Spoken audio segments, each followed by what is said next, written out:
আমি রাসেল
রাসেল ভাই, এটা তো কোনোদিনও সম্ভব না।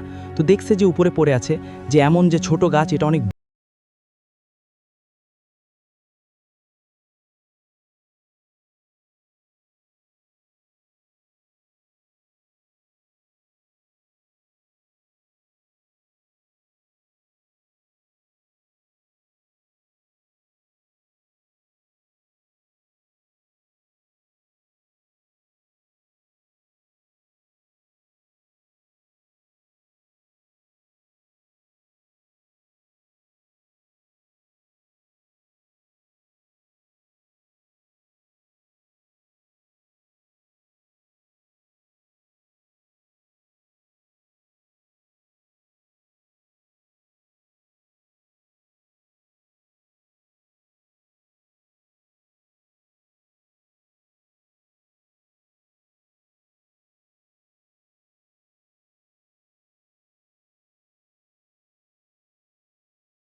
একটা জেগে গেল আর বলল, ভাইয়া লাইট জ্বালিয়েছো কেন, কিছু হয়েছে?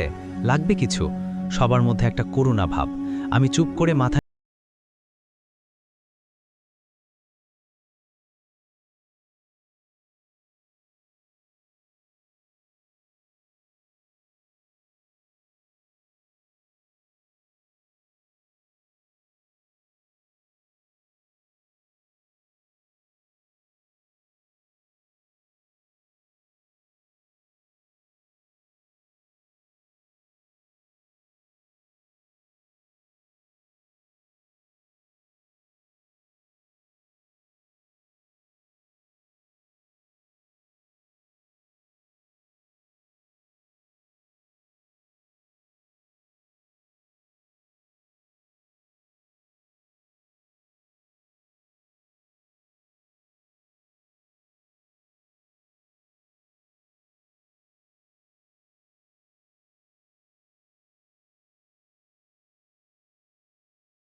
কিন্তু আমি তো গরিব মানুষ, আমি তো অল্প খাওয়ার মানুষ।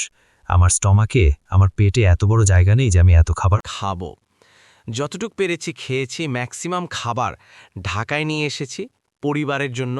আমার ছেলেরা, আমার সন্তানরা খাবে, সেটা দেখে আমার ভাল লাগবে। আমি এত খাবার খেতে পারি না, এত খাবার আমার পেটে সয় না। তো যাই হোক, আমি প্রথম যে মেয়েটাকে দেখেছিলাম তাই আগে কোনো হুজুর, আমি প্রথম দেখেছিলাম মেয়েটাকে, কারণ এর আগে কোনো হুজুরকে দেখানো হয়নি। এবং কয়েকদিন যাবত এই ঝামেলা থাকবার কারণে বোঝা গেল যে মেয়েটার ফুপি আসলে মেয়েটাকে সে নষ্ট করার চেষ্টা করেছে। এবং যাতে পরবর্তী সময় ওস্তাদরা আমাকে বলেছে যে মেয়েটার ফুপুরও মেয়ে আছে, এবং সেই মেয়ের সাথে এই মেয়েটা পড়াশোনায় ভালো ছিল, এবং ফুপু চাইতো না যে মেয়েটা পড়াশোনায় ভালো করুক, এবং ফুপুর মেয়ে যেন পড়াশোনায় ভালো হয়, এবং সেটাই তিনি চেয়েছে। এবং এই মেয়েটার বিয়েও আটকে রেখেছিল। এটাও পারিবারিক জেলাসির কারণে ছিল, আমাকে এটা বলেছিল আমার ওস্তাদরা। তো পরে আমি এই জিনিসটা আর জানাইনি, বলেছি যে দূরে থাকবেন এবং সবসময় আমলগুলা করবেন, এটা বলে আমি চলে আসি। কিন্তু এখানে সবচেয়ে ইম্পর্টেন্ট কথা হচ্ছে, যেহেতু আমি প্রথম মেয়েটাকে দেখেছিলাম, আমি পুরা বাসার মধ্যে একটা রক্তের গন্ধ পেয়েছি অনেকক্ষণ, বেশ কড়া রক্তের গন্ধ। কুরবানির সময় গরুর রক্তের গন্ধ যেমন হয় ঠিক তেমন। তো মনে হচ্ছিল পরবর্তী সময়ে ওখানে আবার এসে অ্যাটাক করতে পারে, কিন্তু সেটার পরে নাকি হয় নাই, মেয়েটা আস্তে আস্তে সুস্থ হয়ে যায়। তবে চলে যাওয়ার পর আর আমি আসলে কোনো খবর পাইনি, আমিও তো চলে আসছি। আমি জানি না পরে কিছু হয়েছে এগুলা কিনা। যদি কিছু হতো, এই লোক যেমন পাগল হয়ে আমাকে বাসায় এসে নিয়ে যেত। তো এটাই ছিল ঘটনা, বেশি বড় ঘটনা না। আমি এক্সট্রিমলি সরি যে আমি খুব ছোট ছোট ঘটনা শেয়ার করি। একদিন না একদিন হয়তো মনে করে মাথাটাকে খাটিয়ে খুব বড় একটা ঘটনা শেয়ার করব। তো এটাই ছিল একটা ঘটনা। আমি সবসময় জাহিদ ভাইয়ের হয়ে ঘটনা আপনাদের শেয়ার করি। আজই প্রথম রেফাত ভাইয়ের ছেলে শুনতে চেয়েছে আমি রেফায়েত ভাই হয়ে ঘটনা কিভাবে শেয়ার করি এবং সেটা কেমন লাগে শুনতে, সেটা তার একটা আশা পূরণ করে দিয়েছি আমি। তো আশা করছি আপনাদের কাছে ঘটনাটা ভালো লেগেছে। আমি রাসেল আছি সাথে, আর শুরু হয়ে গেল ভূতম। আপনাদের সবাইকে স্বাগত জানাচ্ছি ভূতমে। আজকে আমি আপনাদের সাজেস্ট করব যে আপনারা কোনো দিকে না যেয়ে চুপচাপ এই ঘটনাটি শুনুন। প্রথম ঘটনাটি ওনার নানুর গ্রামে ঘটেছিল, যখন ১৯৯৮ সাল। বাংলাদেশের বিস্তীর্ণ এলাকা জুড়ে দীর্ঘ সময় ধরে ভয়ঙ্কর এক বন্যা চলছিল।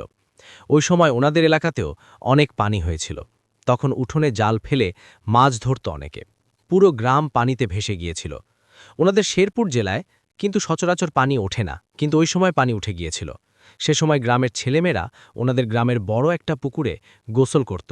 ওই পুকুরটা নাকি এতটাই বড় ছিল যে ওটার উপর দিয়ে কাঠ দিয়ে একটি ব্রিজের মতো তৈরি করা হয়েছিল। ওই ব্রিজের উপর উঠে অনেকে নাকি পুকুরে লাফ দিয়ে গোসল করত। তো এমনি একদিন তিন্নি নামের একটা মেয়ে তার বান্ধবীদের সাথে মিলে গোসল করছিল পুকুরে। গোসল করতে করতে একটা সময় দেখা গেল তিন্নি নাই। বান্ধবীরা মনে করেছে সে হয়তোবা উঠে তাদেরকে না বলেই বাসায় চলে গেছে। তারাও কিছুক্ষণ পর উঠে বাড়িতে চলে যায়। ঘণ্টা দুয়েক পরে তিন্নির এক বান্ধবীর বাড়িতে যায়। সেই বান্ধবীর কাছে জিজ্ঞেস করে, তিন্নি কোথায়? সেই বান্ধবীটা বলে, তিন্নি কি বাড়িতে যায় নাই? তিন্নির মা বলেন, না তো, সে তো বাড়িতে যায় নাই। তখন এই ব্যাপারটা গ্রামে ছড়িয়ে পড়ে। সবাই তিন্নিকে খুঁজতে থাকে। আশেপাশে তো অনেক পানি। তিন্নি হারিয়ে গিয়েছে ওই পুকুর পাড়ে আর কি, বা পুকুরে গোসল করতে গিয়ে। শেষবার যেহেতু তাকে ওই পুকুরেই দেখা গেছে, তাই ওখানেই খোঁজা হবে বলে সিদ্ধান্ত নেওয়া হয়। গ্রামে হাশেম নামে একজন কবিরাজ ছিল। উনি মূলত একদম ছোটখাট কিছু কাজ করত আর কি, ওরকম বড় কিছু উনি জানতেন না। অনেকে তাকে হাতুড়ে কবিরাজ বলতো। তো এই হাশেম চাচা, উনি তিন্নিকে খোঁজার জন্য দোয়াদুরুদ পড়ে পুকুরে ডুব দিয়েছেন। ১ মিনিট যায়, ২ মিনিট যায়, ৫ মিনিট চলে যায়। হাশেম চাচার আর কোনো খোঁজ খবর নাই। এভাবে ১০ মিনিটেরও বেশি হয়ে গেছে, তার কোনো খোঁজ খবর নাই। এলাকাবাসী তো আরও চিন্তিত হয়ে পড়ে, কারণ ১০ মিনিটের বেশি হয়ে গেছে। একটা মানুষ তো এতক্ষণ পানির নিচে দম ধরে রাখতে পারে না। এখন তো একজনকে খুঁজতে গিয়ে আরেকজন নিখোঁজ হয়ে গেল, অর্থাৎ দুজন নিখোঁজ হয়ে গেল। এই হাশেম চাচা কিন্তু অনেক শক্তিশালী একজন পুরুষ মানুষ ছিলেন, বেশ উঁচু, লম্বা, বয়স প্রায় ৪০-এর কাছাকাছি ছিল ওই সময়। ওই সময় এই ঘটনার প্রেক্ষাপটে আব্দুল কাদের নামে একজন লোক আসে। সে ওই হাশেম চাচার মতোই হালকা পাতলা কবিরাজি পারত আর কি। সে আন্দাজ করতে পারে পানিতে কিছু একটা আছে। সে তার মতো করে প্রস্তুতি নিয়ে কিছু জিনিসপত্র নিয়ে ডুব দেয় পুকুরে। সে ডুব দেয়, তারও কয়েক মিনিট হয়ে যায়, তারও খোঁজ খবর পাওয়া যাচ্ছে না। প্রায় ৩ থেকে ৪ মিনিটের মাথায় হঠাৎ করে পানিতে নড়াচড়া দেখা যায়।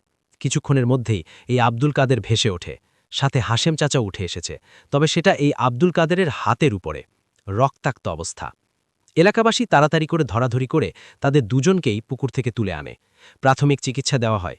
হাশেম চাচা ওই সময় জীবিত ছিলেন, কিছুটা স্বাভাবিক হওয়ার পর এই যে আব্দুল কাদের উনি বলতে শুরু করেন যে উনি ডুব দেওয়ার পর দেখেন ভেতর একটা বড় ড্যাগের মতো কিছু একটা। এই জিনিসটা তিন্নিকে ধরে রেখেছে, আর এই যে হাশেম চাচা তাকে নাকি আধমরা করে ফেলে রেখেছে। এই অবয়বটা দেখতে ছিল অনেকটা নাকি কচ্ছপের মতো, তবে ঠিক কচ্ছপও না। এর মাথা ছিল, হাত পা ছিল, কচ্ছপের যেরকম হাত পা হয় ওই রকম হাত পা না, অনেকটা দানবীয় আকৃতির হাত পা। তবে মুখটা ঠিকমতো বোঝা যায় নাই, এটার আবার নাকি একটা লেজও ছিল। আর এই পানিতে কখনোই এত বড় কচ্ছপ আসা সম্ভব নয়। সামুদ্রিক কচ্ছপ অনেক বড় হয়, কিন্তু মনে হচ্ছিল যে ওই রকম সামুদ্রিক কচ্ছপই হয়তোবা এখানে এসেছে। তবে এখানে তো আসার কথা না। ওই সময় এই আব্দুল কাদের উনি নাকি মনে মনে দোয়া দুরুদ পড়ছিলেন, আর পড়তে পড়তে হাশেম চাচাকে একটা হ্যাচকা টান দেন, কিন্তু ওই অবয়বটা হাশেম চাচাকেও টেনে ধরে।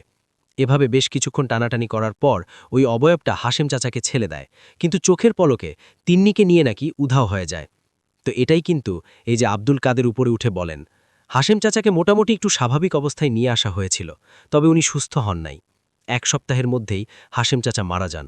উনিও প্রায় একই কথাই বলেছিলেন। উনি পানির নিচে ডুব দিয়েছেন, তিন্নিকে দেখতে পান, উনি দেখতে পান যে তিন্নির শরীর থেকে রক্ত শুষে খেয়ে নিচ্ছে এই কচ্ছপের মতো অবয়বটা। যখনই নাকি হাশেম চাচা ওখানে গিয়েছে, তখনই হাশেম চাচার উপরে চড়াও হয় এবং তাকে বেধড়ক আঘাত করতে থাকে, মারপিট করতে থাকে। এরপর ওনার কিছু মনে নাই, উনি নাকি অজ্ঞান হয়ে যান। তবে ওইখানে উনি পানির নিচে শ্বাস-প্রশ্বাস নিতে পারছিলেন। হাশেম চাচার মৃত্যুর পর ভালো একজন কবিরাজকে আনা হয়, কেননা তিন্নিকে কিন্তু আর পাওয়াই যায় নাই। তিন্নির লাশ যে ভেসে উঠবে তাও কিন্তু হয় নাই। বন্যার পানি কমে গেলে একটা কবিরাজকে আনা হয়। এই কবিরাজ জানায় এক ভয়ঙ্কর ঘটনা। এক পিশাচ শ্রেণীর পানির জিন নাকি বন্যার পানিতে এখানে ভেসে এসেছিল, আর তার নজর পড়ে যায় তিন্নির দিকে। তিন্নি যখন পুকুরের মাঝ বরাবর গিয়েছে, তখনই তিন্নিকে টান মেরে নিচে নিয়ে যায়, আর তার সমস্ত রক্ত শুষে ওই জায়গায় মেরে ফেলে, রক্ত চুষে খেয়ে ওখানে তাকে মেরে ফেলেছে। এরপর এই যে হাশেম চাচা যখন পুকুরে ডুব দিয়েছে, সেও নাকি ওই অবয়বটাকে দেখে ফেলে, আর এই তিন্নিকে সে নিয়ে যেত না, হাশেম চাচা ওই অবয়বটাকে দেখে ফেলেছে। এই সময় এই হাশেম চাচার উপরে চড়াও হয়েছে। এর মধ্যে কি হয়েছে, আবার এই যে আব্দুল কাদের সেও নেমে এসেছে। সেও নেমে এসে ওই অবয়বটাকে দেখে ফেলেছে। হাশেম চাচার সাথে টানা হেঁচড়া শুরু হয়ে গেছে। এর মধ্যে তো আশেপাশে অনেক লোক চলে আসছে। ওই অবয়বটা কি তখন বুঝতে পারে এখানে বেশিক্ষণ থাকা যাবে না, যেহেতু ভর দুপুর, গ্রামের অনেক মানুষ জড়ো হয়ে গিয়েছিল। তখন নাকি হাশেম চাচাকে ছেড়ে দিয়ে ওই তিন্নির নিথর দেহটা নিয়েই সে পালিয়ে যায়। মূলত সে ওই বডির উপরে কিছু রিচুয়াল করে নাকি তিন্নির দেহকে ভাসিয়ে দিত, কিন্তু প্রবলেম হয়ে যায় যে দুজন ব্যক্তি এই অবয়বটাকে দেখে ফেলেছে। এই জন্যই হয়তোবা তিন্নির লাশটা সে নিয়ে গেছে, অন্য কোনো জায়গায় গিয়ে হয়তোবা রিচুয়াল করেছে। তবে তিন্নির লাশের আসলে কি হয়েছিল এটা কখনই জানা যায় নাই। তিন্নি নামের এই মেয়েটা এইভাবেই চিরতরে হারিয়ে যায়। ওই কবিরাজটি বলেছিল যে ওইখানে একটা বড় পাহাড় রয়েছে, ওই পাহাড়ের খালেই নাকি ওই অবটা থাকে। বন্যার কারণে ভেসে এখানে এসে পড়েছিল, আবার সে ওই পাহাড়েই চলে গেছে। এখন আর এখানে সে আসবে না। আপাতত এই পুকুরে আর কোনো ভয় নেই।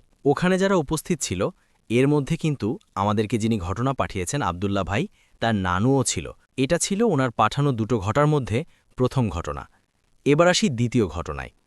তো এই আব্দুল্লাহ ভাইয়ের নানির শ্বশুরবাড়ি, অর্থাৎ ওনার নানা বাড়ি বলতে হবে আর কি, সেখানেই ঘটনাটি ঘটেছিল ৯০-এর দশকের কোনো একটা সময়। তো গ্রামের একজন লোক যাকে নানা বলে সম্বোধন করেন আব্দুল্লাহ ভাই, তার নাম হচ্ছে তাহের মিয়া।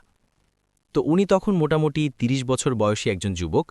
তবে ইনি কোনো কাজকাম করতেন না, আর কোনো কাজকাম না করার কারণে কেউ তার সাথে মেয়ে বিয়ে দিতে রাজি হতো না। এই লোকটাও সারাদিন এখানে ঘোরে ওখানে ঘোরে, এইভাবে ঘোরাঘুরি করেই দিন কাটায়। একদিন গ্রামের রাস্তার উল্টো পাশে অন্য গ্রামে সে ভোর দুপুরবেলা দেখতে পায় যে অনেকগুলো শূকর, মানে একটা দলে অনেকগুলো শূকর রয়েছে। কিন্তু এই শূকরগুলো চড়ানো যে লাগবে, চড়ানোর জন্য একটা রাখাল লাগবে, এই রাখাল নাই। সাধারণত দেখা যায় যে গ্রামে এই শূকর চড়ানোর জন্য রাখাল আসে, অনেকগুলো শূকর নিয়ে এখান থেকে ওখানে ঘুরে বেড়ায়। এই শূকরগুলো কি করছে, একটা আবাদি ধানের ক্ষেত নষ্ট করছিল। এটা দেখে এই যে তাহের মিয়া সে কি করেছে, ওই শূকরগুলোকে তাড়িয়ে দেয়। তো শূকরগুলো রাস্তা পার হয়ে একটা গ্রামে ঢুকে পড়ে। তো তাহের মিয়াও তাড়াচ্ছে, তাদেরকে ধাওয়া করেছে। তখন তাহের মিয়া দেখে যে এই শূকরগুলো একটা পুরনো বটগাছের কাছে যাওয়ার সাথে সাথে সবগুলো একসাথে অদৃশ্য হয়ে যায়। এই দৃশ্য দেখে তাহের মিয়া তো ভয় পেয়ে যায়। সে বুঝতে পারে এটা কোনো স্বাভাবিক কিছু ছিল না। তবুও এই বিষয়ে কাউকে কিছু না বলে বাড়িতে চলে আসে, কারণ এমনিতেই সে কাজকাম করে না, তার উপর আবার সে শূকরের পিছনে ধাওয়া করতে করতে আরেক জায়গায় চলে গেছে। কাজকাম না থাকলে যা হয় আর কি, এই কথা বলে তার বাড়ি থেকে বকাঝকা করতেই পারে। এজন্যই মূলত সে এই বিষয়ে কিছু বলে নাই। বেশ অনেকদিন কেটে যায়, কোনো সমস্যা হয় না। একটা সময় তাহির মিয়া এই বিষয়টা ভুলেই যায়। তো হয় কি, গ্রামের যারা আছেন, যারা আশেপাশে মাঠে কাজ করেন, তাদের যখন জল বিয়োগ করার প্রয়োজন হয়, তখন তারা বিভিন্ন ঝোপঝাড় এই সমস্ত জায়গাগুলোতেই আসলে জল বিয়োগ করে থাকেন। তো এই তাহির মিয়া উনি একদিন রাতের বেলা কলাগাছের একটা ঝোপের কাছে গিয়ে জল বিয়োগ করার প্রস্তুতি নিয়েছেন। তো উনি জল বিয়োগ করেছেনও। যখনই উনি উঠবেন, তখনই তার কাছে মনে হলো ঠান্ডা একটা বাতাস এসে তাকে ধাক্কা দিল। উনি পেছন দিকে তাকাতেই দেখেন বিশাল বড় আকৃতির একটা শূকর।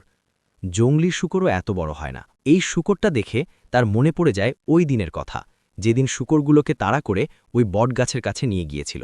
সে দৌড় দেওয়ার চেষ্টা করে, যেই দিকেই দৌড় দিতে যায় ওই শূকরটা তার সামনে চলে আসে। ডানে দিলে ডানে যদি যাওয়ার চেষ্টা করে, ডানে শূকরটা সামনে চলে আসে, আবার বায়ে যাওয়ার চেষ্টা করলে বায়ে চলে আসে। মানে শূকরটা তাকে ছাড়ছে না, তার সামনে চলে আসছে। অনেক সময় কোনো মানুষকে যদি আমরা আটকাতে চাই, সে যদি ডানে যেতে চায় আমরা ডানে সরে যাই, বায়ে যেতে চাইলে বায়ে সরে যাই, ওরকম করছে শূকরটা, তার পিছু ছাড়ে না। এর ভিতরে কি করেছে, কোনো না কোনোভাবে সে একটা ঝেড়ে দৌড় দিয়েছে। শূকরটাও তার পেছনে ঘোগত করতে করতে দৌড় দিয়েছে। যেহেতু তার বাসাটা খুব কাছেই ছিল, সে দৌড়ে বাসায় ঠুকবে, কিন্তু সে হোঁচট খেয়ে পড়ে যায়। আর হোঁচট খেয়ে পড়েছে একদম দরজার কাছাকাছি। ওই সময় সে এক হাত দিয়ে ঘরের চৌখাট টেনে ধরে। আর ওই সময় শূকরটা তার পায়ে প্রচণ্ড জোরে একটা কামড় দিয়েছে। কামড় দিয়েই পেছন দিকে টান দিয়েছে। এত জোরে হ্যাচকা টান দিয়েছে যে এই তাহের মিয়া ঘরের চৌখাট ভেঙে পেছন দিকে চলে যাচ্ছে, ওই শূকরটা তাকে নিয়ে যাচ্ছে। আর ওই সময় এই তাহের মিয়ার চিৎকার আর ঘরের চৌখাট ভেঙে গেছে এই শব্দে বাড়ির লোকজন জেগে যায়। ওই সময় ওই শূকরটা তাকে ছেড়ে দিয়ে চলে যায়। বাড়ির লোকজন যখন বের হয়ে এসেছে, তখন দেখে আজব ব্যাপার। এই তাহের মিয়া তার শরীরে কোনো জামা কাপড় নাই, সে আজব অঙ্গভঙ্গি করছে, নাচানাচি করছে, নিজের মতো করে গান গাচ্ছে, এবং ওই সময় সে নিজের গালেই ক্রমাগত আঘাত করছে। এই অবস্থা দেখে তার বাবা তাকে ধরে নিয়ে তার জামা কাপড় ঠিকঠাক করে দেয়, গ্রামের মানুষকে ডাক দেয়। গ্রামের মানুষ তখন আসে। আসার পর তাহের মিয়ার এরকম আচরণ দেখে বিস্মিত হয়ে যায়। সবাই মিলে তাকে ধরে রাখতে পারছে না, এমন একটা অবস্থা। এত রাত্রে এখন কি করা যাবে? এত রাত্রে কবিরাজ কোথায় পাওয়া যাবে? তো কোনোরকমভাবে রাতটা তারা কষ্টে শিষ্টে পার করেন। বাড়ির লোকজন ঘুমাতে পারেন নাই। সকালবেলা পার্শ্ববর্তী এলাকা থেকে একজন কবিরাজকে ডেকে আনা হয়। কবিরাজ আসে। আসার পরে সে আসন বসায়। শুরু হয় জিন হাজির করার কার্যক্রম। কিছুক্ষণ পর জিন হাজির হয় নাকি তাহের মিয়ার শরীরে। তো কবিরাজ জিজ্ঞেস করে জিনকে, এই তুই এর পিছনে লাগছিস কেন? তখন ওই জিনটা বলে যে এই জিনের গোত্রের কিছু বাচ্চা জিনেরা নাকি শূকরের বেশ ধরে সফর করছিল। এই তাহের মিয়া তাদের দেখে ফেলেছে আর তাদের উপর আঘাত করছে, ঢিল ছুঁড়েছে। এই কারণেই বাধ্য হয়ে তারা তাদের সফরের রাস্তা পাল্টিয়ে ওই বটগাছে আশ্রয় নেয়। আর ওই সময় নাকি একজন বয়স্ক জিন হিসেবে এই জিনটাও তাদের সাথে ছিল। সমস্যা হয় কি, এই বটগাছে আসার পর নাকি তারা এখান থেকে আর সেভাবে যেতে পারছে না। আর তারা যদি এখান থেকে চলেও যায়, এ অবস্থায় অনেক ক্ষতি নাকি হয়ে যাবে। ও সময় কবিরাজ বলে, তোরা অন্যের ক্ষেত নষ্ট করছিস, তাও আবার ভর দুপুরে, রাতের বেলাও না। তা কোন মানুষটা এটা দেখলে বাধা দেবে না? তাহের মিয়া তো ঠিক কাজই করছে, ও তো কোনো ভুল করে নাই। ও যেটা করছে একদম ঠিক কাজ করছে, এখানে কোনো ভুল নাই। যদি ভুল কিছু হয়ে থাকে তা তোদের হইছে। আর তোরা কেন দিন দুপুরে শূকরের বেশ ধরে একদম প্রকাশ্য দিবালোকে দৃশ্যমান হয়ে অন্যের ক্ষেত নষ্ট করবি? এটা তো ঠিক না। এ সমস্ত আবদার তো চলবে না, এ সমস্ত জ্বালাতন তো চলবে না, চলে যেতে হবে, সোজা চলে যা। তখন জিন বলে, আমি তো এত কিছু বুঝি না। ও আঘাত করেছে আর আমরা এখানে আশ্রয় নিছি। আমরা এখান থেকে যেতে পারতেছি না, আর ওর কাছ থেকেও যাব না। তখন কবিরাজ বলে, আচ্ছা কি নিলে তুই চলে যাবি বলতো? জিন বলে, আমরা এখান থেকে যেতে পারবো না, তোরা যাই দিস না কেন, আমাদেরকে কিছু বছর এখানে থাকতেই হবে, তা না হলে আমাদের ক্ষতি হয়ে যাবে। এটা আমাদের একটা জটিল পদ্ধতি। জিনেদের জগতের অনেক নিয়মকানুন আছে, এটা তার মধ্যে একটা। এ কথা শোনার পর ওই কবিরাজ নাকি একটা বিশেষ পদ্ধতিতে এই জিনকে তাহের মিয়ার থেকে আলাদা করে ফেলে। আর ওই জিনগুলোকে নাকি ওই বটগাছ থেকে সরিয়ে নিয়ে পার্শ্ববর্তী একটা কবরস্থানের বড় নিম গাছে আটকে ফেলে, এবং এমন ব্যবস্থা করে দেয় যেন আগামী 10 বছর এরা এই গাছেই বন্দী থাকে, এমনকি কাউকে ভয়ও দেখাতে না পারে, আর এখান থেকে বের হতেও না পারে। এমনভাবে এই কাজটা করে দিয়েছে। এরপর ওই কবিরাজ গ্রামবাসীকে বলে যায় যে এই জিনগুলো আর তাহের উপর আসর করবে না। 10 বছর ইনশাল্লাহ কোনো সমস্যা হবে না। 10 বছর পর ওই কবিরাজ এসে এই জিনগুলোকে স্থায়ীভাবে অন্য জায়গায় পাঠিয়ে দেবে। এ কথা বলে কবিরাজ চলে যায়। ঘটনা কিন্তু এখানে শেষ হয় না। দেখা গেল 10 বছর যাওয়ার আগেই ওই কবিরাজটি মারা যায়। তাই 10 বছর পর কবিরাজ তো আর আসতে পারে নাই। এই কারণে এই জিনগুলো ওখান থেকে ছাড়া পেয়ে যায়। ছাড়া পাওয়ার পর শুরু হয় আরেকটা সমস্যা। তখন এই জিনগুলো অনেককে নাকি ভয় দেখায়। কিছু কিছু ভয়ঙ্কর ঘটনা তো ঘটবে, এটাই স্বাভাবিক। এক রমজান মাসে এক ছেলে বাজার থেকে ইফতারি কিনে বাড়িতে ফিরছিল। ওই কবরস্থানের পাশ দিয়ে। ওই ছেলেটা ওই নিম গাছের নিচ দিয়ে যাচ্ছিল, তখন তার হাত থেকে একটা পেঁয়াজ পড়ে যায়। সে সেটা তুলে নেয় এবং খেয়ে ফেলে। বাচ্চা ছেলে, সে রোজা ছিল না, এখানে খেয়ে নিয়েছে। তারপর বাসায় যাওয়ার পর নাকি হঠাৎ করে তার বুকে ব্যথা শুরু হয়। পেটে ব্যথা হলে একটা কথা ছিল, বুকে ব্যথা শুরু হয়েছে। এরপর নাকি ছটফট করতে করতে ছেলেটা মারা যায়। অনেকে মনে করে এইটা ওই জিনেদেরই কাজ ছিল। তবে এই বিষয় নিয়ে কোনো ওঝা, কবিরাজ এদের কাউকে ডাকা হয়নি। এটাই ছিল প্রথম ঘটনা। রাসেল জেটের সাথে আর শুরু হয়ে গেল ভূত এফএম। আপনাদের সবাইকে স্বাগত জানাচ্ছি ভূত এফএমে আজকে, এবং যারা যেখানে আছেন আশা করছি যে আজকে যেই স্টোরিগুলো আছে আমাদের কাছে সেগুলো শুনে আনন্দ পাবেন, ভালো লাগবে এবং এনজয় করবেন অনেক বেশি। চলে যাই ডক্টর আরিফের কাছে আবার। আসসালামু আলাইকুম ভাইয়া। আজকে যে ঘটনাটি শেয়ার করব সেই ঘটনাটি হচ্ছে আমার খুব ক্লোজ এক ফ্রেন্ডের। আমার সেই ফ্রেন্ডের নাম নূপুর। নূপুর আমার ছোটবেলার খুব কাছের একজন বান্ধবী। ওরা তেজগাঁ এলাকায় থাকত। নূপুরের বাবা আবার টুকটাক কবিরাজি করত, ঝাড়ফুঁক, পানি পড়া ইত্যাদি। একদিন নূপুরের বাবা কোনো একটা কারণে প্যারালাইজড হয়ে যায়। সবাই ধারণা করে যে কোনো একটা ঝাড়ফুঁকের কাজ করতে গিয়ে হয়তোবা উলটপালট হয়ে গিয়েছিল, যার দারুণ ওনাকে কিছু একটা আছড় মেরেছিল। বিষয়টা এমন ছিল, আঙ্কেল কি করত না করত সেটা কেউ দেখেনি, তবে আমাদের পাশেই আবার ওরা ভাড়া থাকত। তখনকার সময় টিন শেড বাড়ি ছিল, ছোটখাটো কয়েকটা কাঠের দোকান ছিল। হাতির ঝিলে এখন যেমনটা সুন্দর তখন তেমন ছিল না। তখনকার সময় হাতের ঝিল ছিল খুবই নোংরা একটা জায়গায়, প্রচুর ঘনবসতিপূর্ণ এলাকা। একদিন রাতে এক মহিলা ওয়াশরুমেও যাওয়ার জন্য ওঠে। ওয়াশরুম যাওয়ার সময় উনি দেখল কাউকে ধরে কেউ মনে হয় টিনের সাথে খুব জোরে জোরে আছাড় মারছে। আমরা যখন কোনো কিছুতে রাগ করে বাড়ি দিলে যেমন শব্দ হয় তেমনভাবে শব্দটা অদৃশ্য, কেউ একজন কাউকে ধরে ধরে মারছে। এমনটা দেখে মহিলাদের এক চিৎকার। মহিলার পেটে ছিল 7 মাসের বাচ্চা।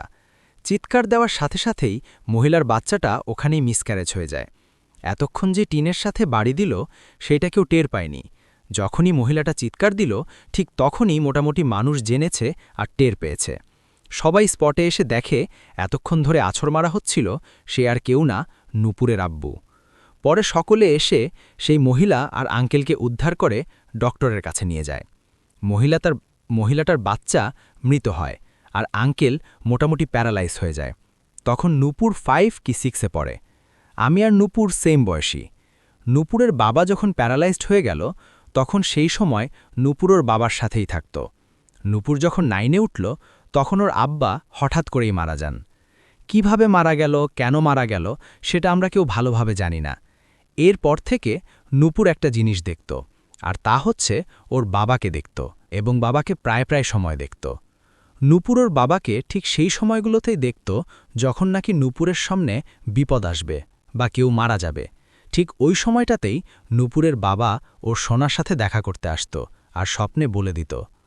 আমাদের এলাকায় এক মহিলা থাকত, তবে আমার নূপুরের খুব দূর সম্পর্কের আত্মীয়। নূপুর রাতে স্বপ্নে দেখল ওই মহিলা অ্যাক্সিডেন্ট করেছে। সকালবেলা নূপুর ওর মাকে বলছে যে আম্মা, আমি ওই ফুফুকে দেখলাম অ্যাক্সিডেন্ট করতে, ওনাকে বইল আজকে সাবধানে চলাফেরা করতে। ওর মাকে বলার পর ও মা তেমন আর পাত্তা দেয় নাই, ভাবে ছোট মানুষ কি না কি বলছে। নূপুর আর ওই দিন সারাদিন বাসা থেকে বের হল না। আজব ব্যাপার হচ্ছে সেই মহিলা বিকেলবেলা যায় চায়ের দোকানে চা নেওয়ার জন্যে। ওদের এলাকার রাস্তাটা আবার বেশ ছোট বললে ভুল হবে। 2 পাশে দোকান আর বাজারের বসার কারণে রাস্তা ছোট চিপাগলির মতো হয়ে গেছে। ওই দিন সেই এলাকায় একটা ট্রাক ঢোকে, সম্ভবত বালু বা ইটের ট্রাক। সেই মহিলা চায়ের দোকানের সামনে দাঁড়ায় চা নেওয়ার জন্যে। অমনি সেই বালুর বা ইটের ট্রাক যেটাই হোক সেইটা সেই মহিলাসহ দোকানের ভেতর ঢুকে যায়। অনেকে বলাবলি করে ট্রাক নাকি ব্রেক ফেল করেছিল, আর সেই মহিলা ট্রাকের ধাক্কায় সেখানে স্পট ডেড। নূপুরের মা আবার বেশ সুন্দর ছিল। তখনকার সময় উনি পার্লারে যেত, আর নূপুরের এই দিক দিয়ে বেশ কিছু জিনিস দেখতে পাওয়া ছিল, যে একটা বিরাট সমস্যা। অনেক সময় আমরা যখন খেলতে যেতাম নূপুর বলতো এইখান দিয়ে এইমাত্র একটা জিন গেল। তখন আমরা সবাই ওর কথা শুনে দুষ্টামি করতাম, ওর উপর হাসাহাসি করতাম। নূপুরকে দুষ্টামি করে বলতাম, তুই তাহলে মানুষের বাচ্চা না, তুই তো জিন ভূত দেখিস, তুই জিনের বাচ্চা। পোলাপান ছিলাম, যতটুকু ওকে খেপানো যায় ততটুকু খেপাতাম। নূপুরের বাবা মারা যাওয়ার পর নূপুরের মা আমরা আসলে দেখি নাই, তবে শুনেছি যে ওই এলাকার কোনো একজন লোকের সাথে নাকি তার রিলেশন ছিল। আর উনিও যেহেতু বেশ সুন্দর ছিলেন, নিয়মিত পার্লারে যেতেন, সেই সময় এটা কেউ বিশ্বাস করে নিয়েছিল। তখন এলাকার অনেকেই নূপুরের আম্মাকে যেতে নিষেধ করত, যে তোমার স্বামী মারা গেছে, পার্লারে যেও না, নিজেকে সংযত করো, সামাজিক রীতিনীতি। কিন্তু উনি কারো কথা তেমন পাত্তা দিতেন না। একদিন নূপুর ওর মাকে বলছে, মা, আজকে তুমি পার্লারে যেও না, আর তুমি যদি আজকে পার্লারে যাও তাহলে তুমি বাঁচবে না, তুমি তোমার নিজের চেহারা দেখেই আজকে মরে যাবে। পরে নূপুরের আম্মা পাশের বাসার ভাড়াটিয়ে মহিলার কাছে বলছে, দেখেন, আমার মেয়েও আমার রূপ নিয়ে হিংসা করে, যার জন্যে আমাকে এই ধরনের কথাবার্তা শুনতে হচ্ছে। নূপুরের এসব কথা বলার জন্যে আন্টি নূপুরকে দেখতেই পারত না। আরেকটা বিষয়ের জন্য দেখতে পারত না, তা হচ্ছে ওনার মেয়ে এমন হাবিজাবি জিনিস দেখতে পাওয়া এবং বলে দেওয়া, যা বলতো মোটামুটি মিলত। এর মধ্যে নাকি ওর বাবা ওর কাছে আসে, এসে বলে যায় আজকে এখানে এইটা হবে, ওইটা হবে। আর মূলত এই সকল বিষয় বাবা করত না কেউ ওর বাবার সাথে থাকা সেই জিনগুলা করত, সেটা আমরা জানি না। তবে সকলের ধারণা যে সম্ভবত ওনার সাথে থাকাকালীন জিনটাই সেই কাজগুলো করত। তা আন্টি সেদিনের মতো পার্লারে যায়, যাওয়ার পর ভ্রুপ্লাক করে বাসায় আসে। বাসায় এসে সেদিন দুপুরবেলা ঘুম দেয়। এর মধ্যে নূপুর বা আমরা আমাদের এলাকা ছেড়ে অন্য এলাকায় বাসা দেয় নূপুররা। আমি আবার সেদিন স্কুল শেষ করে স্লিপারে ওঠার জন্যে যাই। আমার আবার স্লিপারে ওঠার খুব শখ। স্লিপারে উঠতে গিয়ে আমার জামা সেদিন সময় ছিঁড়ে যায়। ওদিন স্লিপারে রেগে জামাটা আমার ছিঁড়ে যায়, পরা জামাটা আর কি। আমি সেদিন ভয়ে আর বাসায় যাইনি। আমার এক ফ্রেন্ডের বাসা ছিল নূপুরদের বাসার সাথেই। ওর আম্মার আবার সেলাই মেশিন ছিল। আমি আমার ওই ফ্রেন্ডকে বলি, চল তোর বাসায় যাই, গিয়ে আন্টিকে বলবো আমার জামাটা একটু সেলাই করার জন্যে। আমি দুষ্ট ছিলাম বিধায় সবাই মোটামুটি আমাকে আদর করত। ওখানে যাওয়ার পর দেখি এলাকার মধ্যে হইচই। আন্টিও বাসা থেকে বের হয়ে গেছে দেখার জন্যে। হইচই কেন? তখন আমার ফ্রেন্ড ওর আম্মুকে বলছে, আম্মু কই যাও? পরে আমার ফ্রেন্ডের আম্মু বলছে যে অমুক এলাকায় একজন আন্টি মারা গেছে, ওখানে যাই। আন্টি বলে যে ভ্রুর উপরে নাকি অনেকগুলো যোগ জেকে বসে আছে। এই কথা শুনে বিষয়টা আমার কাছে খুব মজা লাগে। আরে ভাই, যোগ বসে আছে মানে কি? এটা কিভাবে সম্ভব? এতদিন খালি শুনেই আসছি, কিন্তু ওই দিনের ঘটনা মোটামুটি এলাকার সবাই কম বেশি দেখেছে। আমিও সেদিন প্রথমবারের মতো এমন আজব বিষয় দেখলাম। আমি সেই আন্টির সাথে যাই, গিয়ে দেখি সেটা আর কিলু না, নূপুরের মা। আন্টি আর পার্লার থেকে এসে ঘুম থেকে উঠে মারা যায়। আমি যতটুক শুনেছি, আন্টি পার্লার থেকে আসে, আসার পর ঘুম দেয়। ঘুম থেকে উঠে নাকি উনি দেখে ওনার ভ্রু অনেক মোটা হয়ে গেছে, আর ভ্রুর দুই পাশে কয়েকটা যোগ জেকে বসে আছে। উনি আয়নার দিকে তাকায় দেখার জন্যে। উনি আয়নার মধ্যে নিজেকে এই অবস্থায় দেখে জোরে একটা চিৎকার দেয়, আর চিৎকার দেওয়ার সাথে সাথেই হয়তো হার্ট অ্যাটাক করে বা স্ট্রোক করে মারা যায়। পাশের বাসায় যে ভাড়াটিয়ে মহিলার কাছে নূপুরের মা বলে, গিয়েছিল যে নূপুর উনার রূপ দেখে হিংসা করে। তখন ওই মহিলা সবাইকে বলে যে নূপুর এইরকম বলছে। তখন নূপুরের দিকে সকলের একটা বদ নজর আসে। আত্মীয় স্বজন সবাই তখন ওকে আর চোখে দেখা শুরু করে। আর মজার বিষয় হচ্ছে, এলাকায় কেউ যদি মারা যায়, সেটা ওর পরিচিত বা অপরিচিত হোক, কিভাবে যেন সকলের আগে ও ভুলে দিত। অনেক সময় এমনটা হয়, আমরা কেউ মারা গেলে তার ফেসটা দেখলে বুঝি হয়তো তাকে স্বপ্নে দেখছি, কিন্তু নূপুরের ক্ষেত্রে এটা বিষয়টা ছিল একদম উল্টা। ও জীবিত থাকা অবস্থায় বলে দিতে পারত যে ওই লোকটা আজকে মারা যাবে, আর ও নিজেই গিয়ে সেই লোকটাকে বলে আসতো যে আপনি একটু সাবধানে থাকবেন, আপনার সাথে এই রকম হতে পারে। ওর এই বলে আসাটা সবাই ভালোভাবে নিত না, ভাবত যেই মারা যাক, ও তাতে ওর কি, আর ও বলেই বা কেন আসবে। এতে করে যে মারা যাবে তার উপর আর তার পরিবারের উপর একটা খারাপ প্রভাব পড়ে। এলাকার সকালে তখন নূপুরকে অবহেলা করা শুরু করল, বলতে গেলে এক ঘরে করে দেয়। আর যেহেতু নূপুরের মা বাবা জীবিত ছিল না, তাই ওর দেখাশোনার জন্য তেমন কেউ ছিল না। আত্মীয় স্বজনরা অপয়াভাবে মুখ ফিরিয়ে নেয়। এর মধ্যে একদিন নূপুরের এক দুঃসম্পর্কের ফুপু নূপুরকে তাদের কাছে নিয়ে যায়। তারা তাকে নিজেদের মতো, নিজের মেয়ের মতো লালন পালন করে। তবে তার মধ্যে একটা ঘটনা ঘটে। নূপুর তাদের বাসায় যাওয়ার পর সাথে সাথে ছোট ছোট ইনসিডেন্ট ঘটতে থাকে।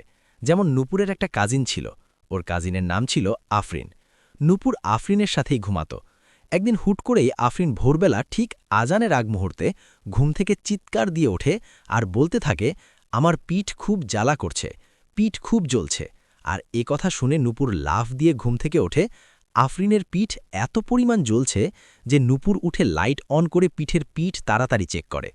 ওরা দুজনে একসাথে একটা জিনিস দেখে, তা হচ্ছে যেভাবে হিন্দু ধর্মাবলম্বীর মহিলারা সিঁদুর বা সিঁদুর কপালের তিলক দেয়, সেভাবে তিলকের 3টা ফোঁটা ওদের রুমের ফ্লোরে একটা সার্কেলের মতো করে আঁকা, আর আফরিনের পিঠের মধ্যে এমন জায়গায় আঁচড় দেওয়া যেখানে ঘুমের মধ্যে চুলকানো বা আঁচড় দেওয়া প্রায় অসম্ভব। পিঠে কিন্তু সচরাচর হাত দিলে সম্পূর্ণ হাত যায় না, 2-3টা নখের আঁচড় ওর পিঠে প্রায় স্পষ্ট। আর নূপুর তখন আফরিনকে জিজ্ঞাসা করে, কি ব্যাপার, তোকে এভাবে কে আঁচড় দিল? তখন আফরিন আর কোনো উত্তর দিতে পারে না। নূপুর বলে, যা হওয়ার হয়ে গেছে, ঘুমা, পরে এই বিষয় দেখব। কিন্তু আফরিন একটা কথাই বলে, মানলাম ঘুমের মধ্যে এমন কিছু হয়, কিন্তু এভাবে নখের আঁচ পিঠের এমন জায়গায় যেখানে আমার হাত পৌঁছায় না। সেদিনের মতো এই ঘটনাটা ঘটে। এর মধ্যে আফরিন আবার একটা বিড়াল পালত। নূপুর সবসময় বলতো বিড়ালটা যেন ওর থেকে দূরে রাখা হয়, ওর কাছে বিড়ালের অস্তিত্ব খুব একটা ভালো লাগে না। নূপুর আর আফরিন যখন একসাথে ঘুমাতো, বিড়ালটা মশারির ভেতরে গিয়ে ওদের পায়ের কাছে শুয়ে থাকত। আফরিনের আবার একটা গামছা আছে, ওইটা আবার সেই বিড়ালটার খুব পছন্দ।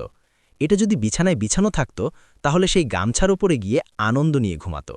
রাতে খাওয়া দাওয়া করে ওরা দুজন মাত্র শুয়েছে, এর মধ্যে নূপুর হুট করে বলে উঠল, রাতে সাবধানে ঘুমাস। তখন মোটামুটি রাত 12টা বাজে হয়তো। আফরিন আবার চুল বড় হওয়াতে বাঁধতে অসুবিধা হতো, যার জন্য ও আবার রাতে চুল ছেড়ে ঘুমাত। তখন আফরিন পুরোপুরি ঘুমায়নি। ওর মনে হলো যে ওর চুলের গোছার মধ্যে কেউ একজন পাড়া দিয়ে হেঁটে গেল। এমনভাবে চুলে কেউ পাড়া দিয়ে গেলে যার ফলে আফরিন সাথে সাথে লাফ দিয়ে ওঠে আর নূপুরকে জিজ্ঞেস করে, তুমি কি আমার চুল টান দিছ? বলে যে না তো। পরে ভাবল হয়তো ওর বিড়াল পাড়া দিয়ে গেছে। পরে লাইট অন করে দেখে বিড়াল ওদের পায়ের কাছেই শুয়ে আছে। ঠিক সেই মুহূর্ত থেকে আফরিনের মাথাটা এমনভাবে ভার হতে থাকে, আস্তে আস্তে প্রচুর মাথা ব্যথা শুরু হয়ে যায়। মাথা থেকে শুরু করে আফরিনের পুরো শরীরই ভার হয়ে যায়। 2-3 দিন ব্যথা থাকে, সাথে অনেক জ্বর, কোনোভাবে ব্যথা কমে না। পরে ডক্টরের কাছে গেলে কিছু টেস্ট দেয়, মায়ের মাথার সিটি স্ক্যান ধরতে বলে। রিপোর্টে মাইগ্রেনের সমস্যা ধরা পড়ে। ডক্টরের কাছ থেকে আফরিন ওর মাকে সব বলে দিল, নূপুর কি বলেছিল আর কিভাবে কি হলো। নূপুর ফুপু বিষয়টা তেমন গুরুত্ব দিল না, আর থুপু জানে আগে থেকেই নূপুরের এমন কথা বলার অভ্যাস আছে। আরেকদিন নূপুর আর আফরিন শুয়ে আছে। আফরিন আবার জানালার পাশে ঘুমায়। হঠাৎ করে আফরিন শুনতে পায় জানালার এপাশ থেকে ওপাশে কেউ নখ দিয়ে আঁচড় দিয়ে যেমন ক্যাচ ক্যাচ শব্দ হয়, তেমন ক্যাচ ক্যাচ শব্দ হচ্ছে। তখন রাতে 12টা কি 12:30 বাজে। তখন আফরিন ভাবল, কি ব্যাপার, এত রাতে কিসের শব্দ? অনেক সময় পাখির ডানা ঝাপটায় যেমন শব্দ পাওয়া যায়, ঠিক তেমন শব্দ পাচ্ছিল আফরিন। জানালার থাই গ্লাস দিয়ে দেখতে পেল অপর পাশে একটা হাতের শেপ। জানালার পর্দা সরাতেই সেই হাতের শেপটা ধোয়ার মতো সরে গিয়ে ভ্যানিশ হয়ে গেল। এটা দেখে আফরিন যখনই জানালা খুলে দেখতে যাবে, তখনই নূপুর সাইড থেকে জানালা না খোলার জন্য বলে। আফরিন কোনো কথা না শুনে জানালার থাই গ্লাস খুলে দেয়, আর হঠাৎ করে অনেকগুলো বাদুর ওদের রুমে প্রবেশ করে, আর পুরো ঘরের মধ্যে চক্কর দিতে দিতে এক পর্যায়ে নূপুরকে ঘিরে ধরে। এটা দেখে আফরিন চিৎকার করে দেয়, আর সাথে সাথে সেই বাদুরগুলো ঘর থেকে বের হয়ে যায়।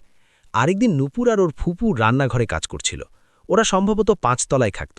নূপুর আর ওর ফুপু দুজনেই একসাথে দেখল যে ঠিক ছাদ থেকে একটা শ্যাডো জাস্ট লাফ দিয়ে ওদের জানালা বরাবর নিচে পড়ে গেল।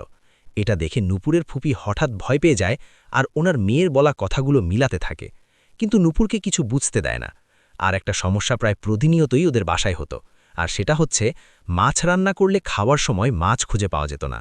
এর মধ্যে ইলিশ মাছ, চিংড়ি মাছ, গরুর মাংস এগুলো রান্না করলে সমস্যাটা বেশি দেখা যেত। কোনো না কোনোভাবে মাছ মিসিং থাকবেই। মাঝে মাঝে বাসার সকালে অদ্ভুত স্বপ্ন দেখত। আফরিন আর নূপুর যে রুমে ঘুমায় সেটা ছিল আরেকটা রুম, সেটা প্রায় খালি থাকত। ওই রুমে একদিন আফরিন যায়, গিয়ে ওর মনে হতে থাকে কেউ একজন ওর দিকে তাকিয়ে আছে। আর তাছাড়া কেউ যদি দূর থেকে নজর দিয়ে রাখে, তাহলে বোঝা যায় একটা অস্তিত্ব আছে বা অনুভব হচ্ছে। তবে এর মধ্যে একটা সিরিয়াস ঘটনা ঘটে। সেদিন সন্ধ্যাবেলা নূপুর আফরিনকে বলতে থাকে, আজকে বিড়ালটাকে একটু দেখে রাখিস তো। আফরিন বুঝতে পারো আজকে হয়তো কোনো অঘটন ঘটবেই, কারণ নূপুর যতবারই যা বলেছে মিলে গেছে। যেদিন মাগরিবের টাইমে আফরিনের বিড়ালটা আবার খুব ছোট, ওদের আবার বক্স খাট, সেই বিড়ালের আবার বক্স খাটের উপর উঠতে মোটামুটি কষ্ট হয়ে যায়। আর ওদের রুমের ব্যালকনিটা খাট থেকে আরও 1 হাত উঁচুতে, আর ব্যালকনির উপরে গ্রিল লাগানো, দেয়াল দিয়ে ঘেরা অনেকখানি। বলতে গেলে আফরিনের কোমর পর্যন্ত দেয়াল। তো ব্যালকনির দেয়াল সর্বোচ্চ 3 থেকে 3.5 ফুট উঁচু হবে, আর আফরিনের বিড়ালটা সর্বোচ্চ 1 থেকে 1.5 ফুট লাফ দিতে পারে। 1.5-2 মাসের বিড়ালের চাইতে বেশি উপরে লাফ দেওয়া সম্ভব না। খাটে উঠতে গেলে নাকে খাট ধরে ঝুলে থাকে। পরে আফরিন ওকে টান দিয়ে খাটের উপর উঠাত। তো মাগরিবের আগে আজান দিয়েছে। আফরিন নামাজটা আদায় করল। নামাজ আদায় করে দরজা খুলে দেখে যে বিড়ালটা নাই। খুঁজতে খুঁজতে গিয়ে দেখে অন্য বাসার ছাদে গিয়ে পড়ে আছে। 5 তলা থেকে সোজা 2য় তলায় পড়েছে, আর বিড়ালটা যেই জায়গায় পড়েছে সেই জায়গায় পড়ার সাথে সাথেই টয়লেট করে দিয়েছে, আর সেই জায়গায় নিশ্চুপ হয়ে বসে আছে। একটা ছোট্ট বিড়াল লাফ দিয়ে যতটুক পারবে তার থেকে 3 গুণ বেশি লাফ দিয়ে সে অন্য বিল্ডিংয়ের ছাদের মাঝখানে গিয়ে পড়ে আছে। প্রথমে আফরিনদের বাসা, তারপর 2 বাড়ির মাঝখানে অন্য একটা জায়গা, তারপর আরেকটা বিল্ডিং, ওই বিল্ডিংয়ের ছাদে গিয়ে মাঝখানে পড়েছে। আফরিন অবাক হয়ে যায়, এটা সম্ভবই না, যদি না কেউ বিড়ালটাকে ছুঁড়ে মারে। যদি সায়েন্টিফিক্যালি বলি বা যেভাবেই বলি না কেন, এটা কোনোভাবেই সম্ভব না একটা ছোট্ট বিড়ালের পক্ষে এত দূর যাওয়া। সম্ভব না। পরে আফরিন ওকে ডক্টরের কাছে নেওয়ার পরে হাতের এক্সরে করানো হয় এবং খুব একটা ভালোভাবে ভেঙে গেছে হাতটা। পরে ডাক্তারের পক্ষ থেকে যা ট্রিটমেন্ট দেওয়া ছিল দিয়ে দেয়। আফরিন বিড়ালটাকে নিয়ে বাসায় আসে। ট্রিটমেন্ট করে আনার পর বিড়ালটা বেশ ভয় থাকত, ব্যালকনির দিকে যেত না। তবে এর মধ্যে যেহেতু বিড়ালটার একটা হাত অলরেডি ভেঙে গেছে, ও ঠিকভাবে হাঁটতেও পারত না, এক জায়গায় বসে থাকত মরার মতো, কিছু খেত না। কিন্তু যখনই মাগরিবের আজান দিবে এমন অবস্থায় ঠিক সেই মুহূর্তে বিড়ালটা দূর যেটাই হোক ব্যালকনির মধ্যে যাওয়া লাগবে। আজানটা শেষ হয়ে যাবে, আস্তে করে ব্যালকনিকে থেকে চলে আসবে আর এসে একদিকে নিস্তেই হয়ে পড়ে থাকবে। তবে এটা হয়তো সবার কাছে নরমাল লাগতে পারে, কিন্তু আফরিনের কাছে এটা নরমাল লাগে না। হয়তো অনেকের মনে হতে পারে মাগরিবের সময় ব্যালকনি যাওয়া এমনটা কি বিষয়, কিন্তু 2 দিন 3 দিন হলে না হয় একটা কথা ছিল, কিন্তু একটানা 8-9 দিন একই সময়ে একই টাইমে যে বিড়াল সারা দিন মরার মতো বসে থাকত, সেটা মাগরিবের সময় অ্যাক্টিভ হয়ে ওই ব্যালকনিতে চলে যেত। আর তাছাড়া এটা এমনও না যে বিড়ালটা অসুস্থ অবস্থায় এ কাজ কন্টিনিউ করছে। এর মধ্যেও শাহজালাল মাজারে যায় ওরা। মাজারে যাওয়ার পর সেই স্থানটায় একটা কবরস্থান আছে, আর সেই কবরস্থানের সাইডের গেট দিয়ে ঢুকতে সন্ধে আজান দিয়ে দেয়। যখনই আফরিনা নূপুর মাজারের ভেতর ঢুকে আর কি ওখান থেকে কইতে একটা লোক আসে। সেটা মানুষ না অন্য কিছু তা বুঝতে পারেনি। মাজারে অনেক রকমের লোক থাকে, এর মধ্যে কেউ টাকা উঠায়, আবার কেউ অন্যান্য কাজ করে। লোকটা জাস্ট এসে নূপুরকে একটা সালাম দেয়, হাতের সাথে হাত মেলাতে চায়। পরে আফরিন সেই লোকের সালামের উত্তরটা জোরে দেয়, কিন্তু নূপুরের কোনো রেসপন্স ছিল না। পরে সেই লোকটা নূপুরের দিকে তাকায় আর নূপুরকে উদ্দেশ্য করে বলে, আম্মা, আপনাকে আমি সালাম দিছিলাম তো। নূপুর সালামের উত্তরটা নিয়ে 2-3 কদম পা ফেলছে। আর আফরিনের মনে খটকা লাগে যে লোকটা আসলে কোনো টাকা পয়সা চাইবে কিনা, দেখি তো লোকটা আছে কিনা। এই বলে ঘাড় ঘুরে দেখে লোকটা সেখানে নাই। এত দ্রুত ওখান থেকে চলে যাওয়ার কোনো অপশন নাই, জাস্ট কয়েক সেকেন্ডের ব্যাপার। এর মধ্যে ওরা দুজন সাথেই ঘাটটা ঘুরায়, আর দুজন কিছুক্ষণ লোকটাকে খুঁজতে থাকে, কিন্তু কোথাও পায় না। ওরা ভাবতে থাকে কি ব্যাপার, লোকটা গেল কই। তাছাড়া লোকটা ওদের সামনে দাঁড়ানো ছিল, সেখান থেকে ওরা জাস্ট ঘুরে 2-3 কদম হেঁটেছে। এর মধ্যে একেবারে ভ্যানিশ হয়ে যাওয়াও তো সম্ভব না। আর ওইটা যেহেতু পুকুর পাড়ের সাইড ছিল, আর পেছনে হচ্ছে গেট দিয়ে তো যদি বের হয়ে যায় তাহলে মিনিমাম 1 মিনিট সময় লাগবে। ওইখানের এই ঘটনা ঘটল, যা ওদের সকলের কাছে খুব অদ্ভুত লাগে। আর সেই লোককে দেখার কি মানে হতে পারে সেটা ওরা সঠিক জানত না। আর সেই লোকটা আদৌ মানুষ ছিল নাকি সেটা ওরা জানে না। তো একদিন নূপুর আর আফরিন গল্প করছিল। গল্প শেষ করেই দুজন ঘুমিয়ে পড়ে। আফরিন তখনও জেগেছিল। হঠাৎ করেই নূপুরের হার্টবিট খুব দ্রুত গতিতে চলছে, আর তার সাথে সাথে খাটটা ভাইব্রেট করছে। ভূমিকম্প হলে খাট যেমন হালকা নড়তে থাকে, ঠিক সেরকমভাবেই ভাইব্রেট হচ্ছিল। আর আফরিনের খারাপ লাগতে থাকে। নূপুরের গায়ে হাত দেওয়ার সাথে সাথে আফরিন বুঝতে পারে নূপুরের হার্টবিট নাকি অনেক স্পিডে লাফাচ্ছিল। আর আফরিন যখন নূপুরের হাতটা ধরে, ও খেয়াল করে নূপুরের হাতগুলো থরথর করে কাঁপছে। নূপুর ঘুমের মধ্যে আফরিনের হাতটা অনেক জোরে চাপ দিয়ে ধরে, যার দরকার। আফরিনের হাতে আঙ্গুলের ছাপ পড়ে যায়। নূপুরকে বারবার ডাকা হয়, কিন্তু ওর মধ্যে থেকে কোনো সাড়া শব্দ পাওয়া যায় না। একটা সময় নূপুর চোখ মেলে তাকায় আর উঠে বসে। আফরিন জিজ্ঞেস করে কি হয়েছে। নূপুর বলল, যখন আমি ঘুমিয়েছি তখন আমার মনে হচ্ছিল পুরো ঘরটা কাঁপছে। আমি চারপাশটা ভালো করে তাকালাম।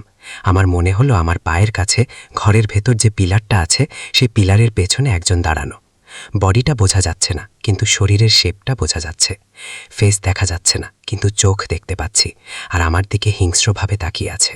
আর সেটা দেখে আমি অনেক ভয় পেয়েছি। পরে আফরিন উঠে লাইট অন করে আর চারদিকে দেখে, কোথাও কিছু নেই। পরে আফরিন ওয়াশরুমে যায়। যখন ওয়াশরুমে যাওয়ার জন্য ওঠে, তখন আফরিন দেখে ব্যালকনির সাইডের যে দরজা, ওইখান থেকে কেউ একজন দৌড় দিয়ে কিচেনে গিয়ে লুকায়। আফরিন কিচেনে লাইট অন করল, কিন্তু দেখল কোথাও কিছু নাই। পরে আফরিন যখন ওয়াশরুমে যাবে, তখন ওয়াশরুমের দরজা ধাক্কা দিয়ে দেখে ওয়াশরুমের দরজা ভেতর থেকে লক, অথচ সবাই কিন্তু ঘুমাচ্ছে। অনেকক্ষণ দরজা ধাক্কা দেওয়া হলো, টোকা দেওয়া হলো, জিজ্ঞেস করলো ভেতরে কে। কে কে বলে আফরিন রুমের লাইট অফ করে দিয়ে দরজার সামনে এসে দাঁড়ায়, দেখার জন্য ওয়াশরুম থেকে কেউ বের হয় কিনা। এবার প্রায় 5 মিনিট তা সে ওই জায়গায় লুকিয়েছিল দরজার সামনে। ঠিক সেই মুহূর্তে হঠাৎ করে ওয়াশরুমের ভেতর থেকে ছিটকানি খুললে যেমন শব্দ হয়, ঠিক সেরকম একটা শব্দ পেল। মনে হলো ছিটকানিটা স্লোলি খোলা হচ্ছে, কিন্তু রাতের বেলা আমরা যতই আস্তে শব্দ করি না কেন সেটা বেশ লাউড হয়ে যায়।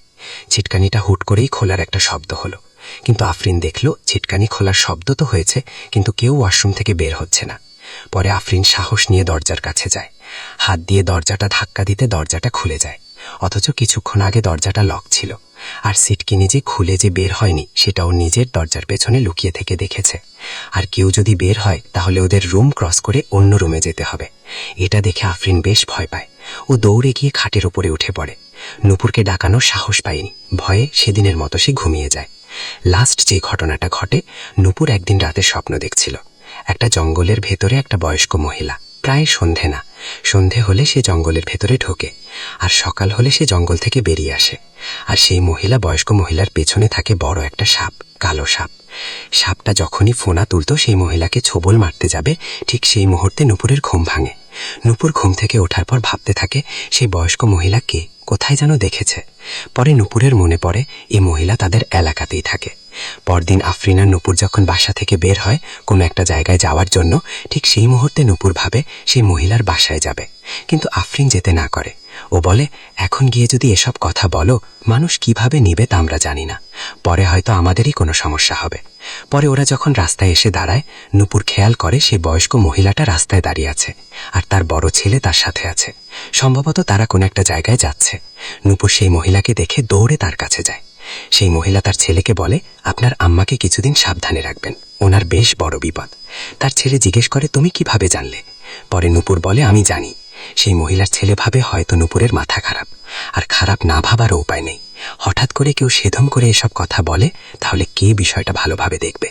সেই মহিলার ছেলে কিছুটা রাগান্বিত হয়ে নূপুরকে ধমক দেয় আর বলে, এখান থেকে চলে যাও। তখন আসার সময় নূপুর একটা কথাই বলেছিল, আপনার আম্মার খেয়াল রাখেন। এর 2 থেকে 3 দিন পর সেই লোকটা নূপুরদের বাসায় খোঁজে আসে। নূপুরের কাছে আর জিজ্ঞেস করে, তুমি সেদিন সেই কথাটা কিভাবে বললা? নূপুর বলল, আমার বাবা আমাকে স্বপ্নে এসে বলে গেছে। তখন সেই লোকটা জানালো যে ওনার বাবার বাড়িতে কিছু জায়গা জমি নিয়ে সমস্যা হচ্ছে, তাই তিনি আর তার মা সেদিন জামের বাড়িতে যাওয়ার উদ্দেশ্যে রওনা দেয়। তারা ঠিকভাবেই পৌঁছায়, দুপুরের মধ্যে জায়গা বা মীমাংসা করার দরকার করে ফেলে। বিকালে ওনার আম্মা হাঁটতে বের হয়। গ্রামের 2 পাশে রাস্তা দিয়ে সামান্য কিছু বাঁশ ছাড়ার ঘন জঙ্গল আছে। উনি যখনই ওখানে জায়গাটা ক্রস করতে যাবে, কোথা থেকে একটা বিষাক্ত সাপ এসে তাকে ছোবল হয়, আর সাথে সাথে ওনার মুখ দিয়ে লালা বের হয়ে উনি ওখানে মারা যান। এটা নূপুর শহর ফুপুর পরিবারের সকলে শোনে আর বেশ ভয়ও পায়। এলাকায় মোটামুটি জানাজানি হয়ে যায় যে এই মেয়ে যা বলে তাই হয়। একদিন হঠাৎ করেই শুনি নূপুর কোথায় যেন গায়েব হয়ে গেছে। কোথায় গেছে কেউ জানে না। আমরা তখন সেই এলাকা ছেড়ে চলে আসি। যার দরুন নূপুরের ব্যাপারে আর তেমন কিছু জানা হয়নি। এই ছিল ভাই, এই ছিল ঘটনা।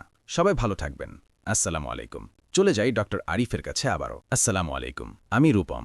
আজকে আমি যেই ঘটনাটি শেয়ার করব সেটি মূলত আমাদের বাসা কেন্দ্রিক। আমরা নিজেদের থাকার জন্য সাভারে কিছু পরিমাণ জমি কিনি। আমার আব্বু 5 তলা ফাউন্ডেশন দিয়ে 3 তলা বাড়ি কমপ্লিট করে। আমরা স্থায়ীভাবে ওখানে বসবাস করা শুরু করি। ঘটনাটা মূলত আমাদের সবার সাথেই ঘটে। প্রথমে ঘটে আমার সাথে। আমরা বাড়িতে ওঠার পর কয়েক মাস ভালোই দিন কাটছিল। তবে একদিন রাতে আমি শুয়ে আছি, ঘুম আসবে এমন অবস্থা। হঠাৎ করেই একটা ক্যাচ ক্যাচ শব্দ হতে থাকে। জানালা বন্ধ হবার খোলার জানালা বরাবর আমার ঘুম ভেঙে গেলে আমি উঠে দেখি আমার জানালায় একটা হাত। আসলে এটা হাতও না, কেমন একটা ধোয়া। সে হাত ধোয়াশাওয়ালা ধোয়াটে আমার জানালার এই পাশ থেকে ওপাশে নখ দিয়ে আঁচড় মারতে মারতে যাচ্ছে, আর তার সেই নখের জন্যই জানালার থাই গ্লাস থেকে ক্যাচ ক্যাচ শব্দ আসছিল। আমি দেখার জন্য উঠি। যখন আমি জানালা দিয়ে দেখার চেষ্টা করি তখন মনে হলো একটা লাল আভা আমার ঘরের কার্নিশের উপরে এসে বসল। ছোট্টটা একটা আলো, একদম লাল।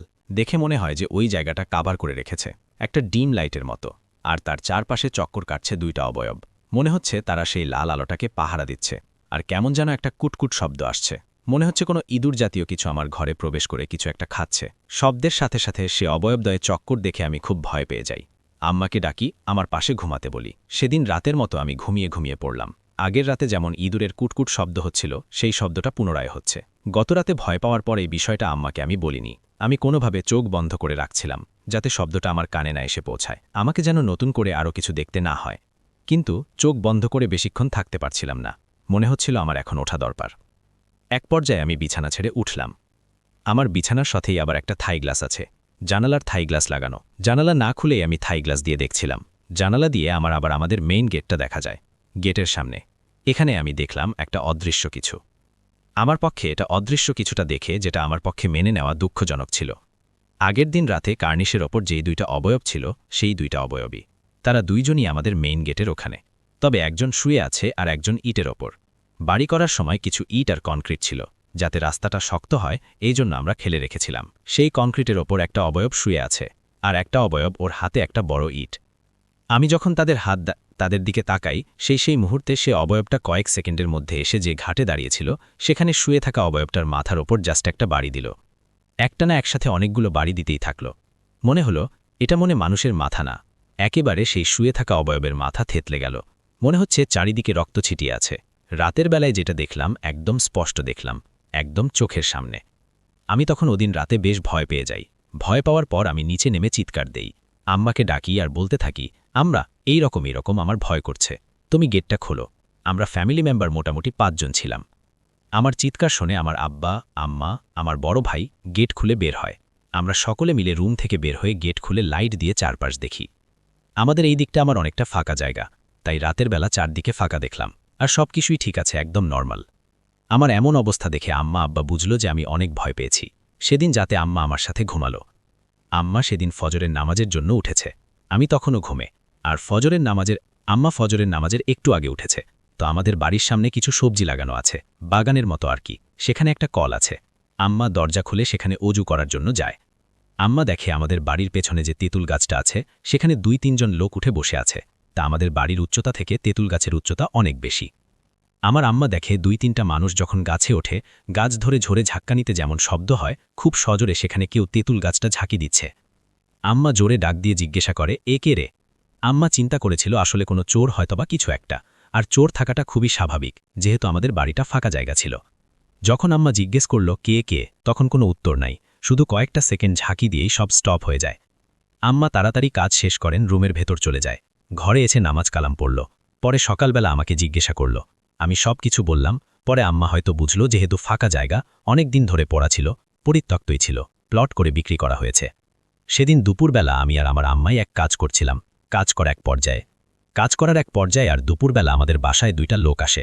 একদম ভর দুপুরে 2টা লোক আসে আমাদের বাসায় এসে মেন গেট ধরে 2টা লোক ঠক ঠক শব্দ করে ডাক দেয়।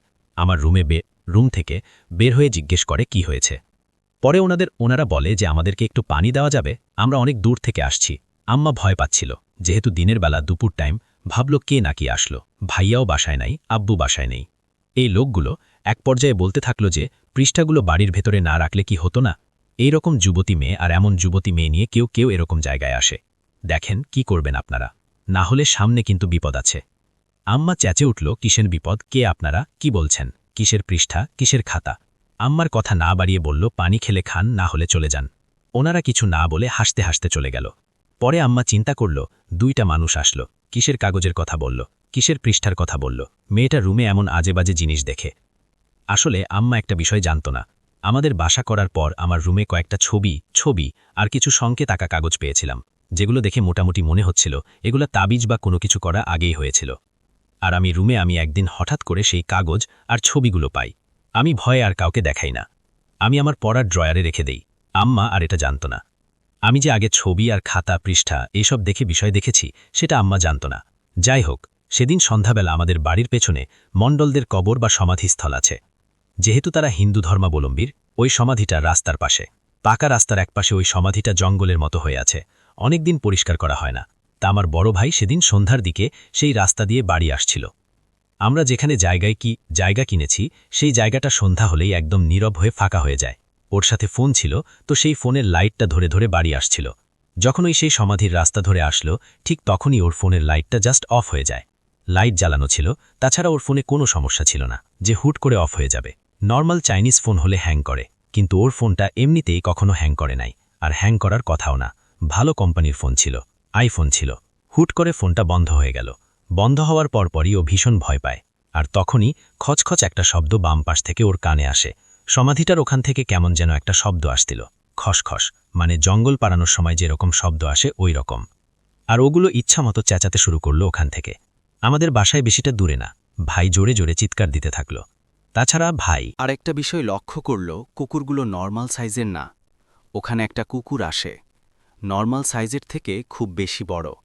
আমার ভাই তাড়ানোর চেষ্টা করল, কিন্তু তাড়াতে না পেরে জোরে চিৎকার দিয়ে আমাদের ডাকাডাকি করছিল। যখন এমনভাবে ভাই আমাদের ডাকছিল, ঠিক তখনই ওর গায়ে কেউ গরুর গোবর ছুঁড়ে মারে। ওইদিকে অনেকেই গরু পালে, আর আমার ভাইয়ের শরীরের অনেকগুলো গোবর ছুঁড়ে মারল কি জানে। গোবরগুলো ছুঁড়ে মারার সাথে সাথেই কুকুরগুলো উল্টো দিকে দৌড় দিল। সেই সাথে আমার ভাইও একটা দৌড় দেয়। দৌড় দিয়ে বাসার সামনে এসে অনেক জোরে জোরে গেট ধাক্কা দিতে থাকে। তা আম্মা গেট খোলে। গেট খোলার পর ভেতরে আসে। ভেতরে আসার পর আমার দেখা যায় সারা শরীরে গোবর দেওয়া। আমার জিজ্ঞাসা গোবর কোত্থেকে আসলো, তো ভাইয়া খুব অস্থির ফিল করছিল। ভাইয়া বলতে থাকে, আমার খুব ভয় লাগছে, আগে আমাকে পরিষ্কার করো, গোসল করার পর গোসল করব। তো গোসল করার পর ভাইয়া আম্মাকে আর আমাকে সবকিছু বলে। আমরা শুনে ভয় পেয়ে যাই। আম্মা বুঝল যে আমার সাথেও ঘটনা ঘটছে, ভাইয়ার সাথেও ঘটল। আম্মা আব্বুকে ফোন দিল, ফোন দিয়ে সব বলল, আর বলল বাসায় আসার সময় যেন হুজুরের সাথে দেখা করে আসে। আমার আব্বু আবার যখন তখন বেশ অনেক রাত করে বাসায় আসে, আর আব্বু যখন বাসায় আসে তখন এই দিকের মণ্ডলপাড়ার আরও 2-3 জন ওনার সাথে আসে। এখানে হিন্দু পরিবার যারা আছে তারা অনেকেই রাত করে বাড়ি ফেরে, আর আসার সময় আব্বুর সাথে দেখা হয়ে যায়, আর ওনারা সকলে মিলে একসাথে আসে। আমার আব্বুই মূলত সবার শেষে বাসায় আসে। আব্বু এসে বলে, তোমরা কি সব দেখছ না আজব দেখছ? যাই হোক, আমি হুজুরের সাথে সব বলছি। হুজুর বলল যে কালকে ওদের নিয়ে যেতে। আমি তো সকালে কাজে চলে যাব, ওদেরকে নিয়ে গেলে হুজুর ওদেরকে ঝাড়ফুঁক করে দেবে। বাড়ির সবাই বাসা সবাই যেহেতু ঘটনা ঘটছে, তাই সন্ধ্যার সময় একটু নার্ভাসই ছিলাম। আমার বড় ভাই আমার পাশের রুমে থাকে। সেদিন রাতে ভাইয়া তার রুমে শুয়েছিল। আমাদের নিচে আর তার নিচে আবার 4টা রুম। একটা রুম হচ্ছে গেস্টদের জন্য রাখা, 2টা রুম সবসময় ব্যবহার করার জন্য, আর একটা হচ্ছে কিচেনের জন্য, আর বাকি যে রুমটা আছে সেটা আব্বুর কাছে কিছু কাজের জিনিসপত্র রাখা। তো ড্রয়িং রুমের মাঝখানে যে স্পেসটা ফাঁকা, ওখানে ডাইনিং টেবিলটা রাখা। অনেক রাতে আম্মা কাঁচা মাংসের গন্ধ পাচ্ছিল ওদিন। কাঁচা মাংস ফ্রিজ থেকে বের করলে যেমন ঠান্ডা একটা গন্ধ আসে, ঠিক এরকম একটা ঠান্ডা গন্ধ বের হচ্ছিল। তা আম্মু আব্বুর রুমের যে সাথে ডাইনিং রুমটা আছে, তা আম্মু প্রথমে ওঠে। রুমে দরজা লাগানো ছিল না, পর্দা দেওয়া ছিল। আম্মু দেখে ফ্রিজের ডিপটা খোলা। আম্মু ভাবল কি ব্যাপার, ফ্রিজের ডিপ খোলা কেন? আম্মু ভাবছে আমরা আবার কিছু কিনলাম কিনা বা নিলাম কিনা। আমার আবার একটা পছন্দের জিনিস হচ্ছে আমি খুব আইসক্রিম পছন্দ করি। বাসায় সব সময় আব্বু আইসক্রিম রাখার চেষ্টা করে। আম্মু ভাবল আমি আইসক্রিম খেলাম কিনা, যার জন্য হয়তো আমি ভুলে ফ্রিজের দরজা খুলে রেখেছি। আম্মু গিয়ে দেখার চেষ্টা করে এরকম কাঁচা মাংসের গন্ধ ফ্রিজ থেকে আসছে কেন। আম্মু ভাবল হয়তো ফ্রিজটা ভালোভাবে লাগানো হয় নাই, যার জন্য এমন গন্ধটা আসছে। আম্মা ফ্রিজের কাছে গেল দরজাটা লাগিয়ে দেওয়ার জন্য। উনি গিয়ে দেখে ফ্রিজের সাইডে যে ফাঁকা জায়গাটা, ওখানে কিছু একটা বসা, আর সেটার মাথার উপর আরেকজন বসা। একজনের কাঁধের উপর একজন উঠে বসলে যেরকম, ওখানে প্রথমজন, ওনার উপরে কাঁধে আরেকজন বসা, আর হাতে একটা পলিথিন। হয়তো আমাদের ফ্রিজের ভেতর থেকে কোনো মাছ বা মাংস নিয়েছে। আম্মা সঠিক দেখেনি। একজন বসে আছে, আরেকজন সেই পলিথিনে হাত ঢুকিয়ে খাচ্ছে। একজন খাচ্ছে, আরেকজনকে যেন দিচ্ছে। তো এরকম অদ্ভুত ব্যাপার দেখে আম্মা চোর চোর বলে চিৎকার দেয়া শুরু করে। আম্মুর চিৎকার শুনে 2টা অভাব জাস্ট মুহূর্তের মধ্যে যেগুলো হাত দিয়েছিল, সেগুলো ফেলে জানালা ভেদ করে বের হয়ে গেল। মনে হলো জাস্ট কোনো বাতাস দৌড় দিয়ে আম্মুকে পাস করে চলে গেল। আম্মুর চিল্লানো শুনে আব্বু আসলো, এসে লাইট জ্বালালো। জ্বালানোর পর আমরা আসলাম। আমরা আসার পর দেখতে পাই আমাদের মাছের একটা প্যাকেট ছিল, যেটা আব্বু কয়েকদিন আগে 2-3 বা 3 দিন হবে, শীতকাল ছিল, আমাদের এখানে মেলা হচ্ছিল। ওই মেলা থেকে আব্বু কিছু বোয়াল মাছ নিয়ে আসছিল। ওই মাছগুলো আম্মা পিস পিস করে রেখেছিল, ওগুলাই ওরা জাস্ট অর্ধেক খেয়েছে। এটা আব্বুকে দেখানোর পর আব্বু বেশ ভয় পায়। ওই দিন আমরা কেউ আলাদা ঘুমাই না। ভাইয়াও অনেক ভয় পাচ্ছিল, তাই ভাইয়া আব্বুর সাথে ঘুমায়, আর আমি আম্মুর সাথে ঘুমাই। ওই ঘটনা ঘটার পর আমরা সবাই যার যার মতো করে ঘুমিয়ে যাই।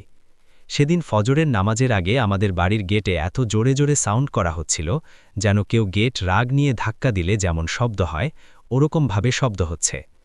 আব্বু আর ভাইয়া যেহেতু নিচতলে শুয়েছিল, তারা দুজনই বের হয়।